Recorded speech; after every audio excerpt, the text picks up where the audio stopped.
Harry Potter പുസ്തകങ്ങൾ കുട്ടികളിൽ പൈശാചിക സ്വാധീനം ചെലുത്തുന്നതിനിടയാക്കുമെന്ന് അമേരിക്കൻ വൈദികൻ ഡാൻ റീഹിൽ ടെനസി.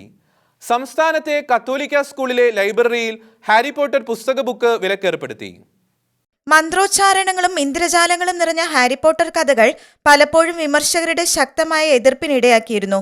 യാഥാർത്ഥ്യബോധത്തെ നിഷേധിക്കുന്ന മാനസികാവസ്ഥകളിലേക്ക് കുട്ടികളെ എത്തിക്കുന്നതാണ് പരമ്പരയിലെ പുസ്തകങ്ങൾ എന്നായിരുന്നു പ്രധാന വിമർശനം.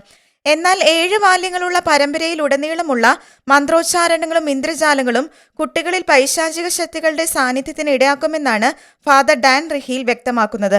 സ്കൂളിന്റെ നേതൃത്വം വഹിക്കുന്ന ഈ വൈദികൻ ഭൂതോച്ചാടകരുമായും വത്തിക്കാനുമായും കൂടിയാലോചിച്ചതിന്റെ അടിസ്ഥാനത്തിലാണ് ഈ നിഗമനത്തിൽ എത്തിച്ചേർന്നിരിക്കുന്നത്. താൻ കണ്ടെത്തിയ കാരണങ്ങൾ സ്കൂൾ വിദ്യാർത്ഥികളുടെ മാതാപിതാക്കളെ അറിയിച്ച ശേഷമാണ് ഹാരി പോട്ടർ പുസ്തകങ്ങൾ ലൈബ്രറിയിൽ നിന്ന് നീക്കം ചെയ്തിരിക്കുന്നത്. പുസ്തകം വായിക്കുന്നവർ പൈശാചിക ശക്തികളിലേക്ക് ആകർഷിക്കപ്പെടുമെന്ന് ഫാദർ ഡാൻ റീഹിൽ പറയുന്നു. ലോക പ്രശസ്തനായ ഭൂതോച്ചാടകൻ ഫാദർ ഗബ്രിയേൽ അമോർത്ത് വർഷങ്ങൾക്ക് മുൻപ് ഹാരി പോട്ടർ പുസ്തകത്തെക്കുറിച്ച് ഇക്കാര്യത്തിൽ മുന്നറിയിപ്പ് നൽകിയിരുന്നു. International desk, Shekinah news. Shekinah ടെലിവിഷന്റെ വാർത്തകളും പ്രോഗ്രാമുകളും യൂട്യൂബിൽ കാണുന്നതിനായി ഈ ചാനൽ സബ്സ്ക്രൈബ് ചെയ്യുക. നിങ്ങളുടെ മൊബൈലിൽ തത്സമയം നോട്ടിഫിക്കേഷൻ ലഭിക്കുന്നതിന് ബെൽ ബട്ടണിൽ വിരലമർത്തുക.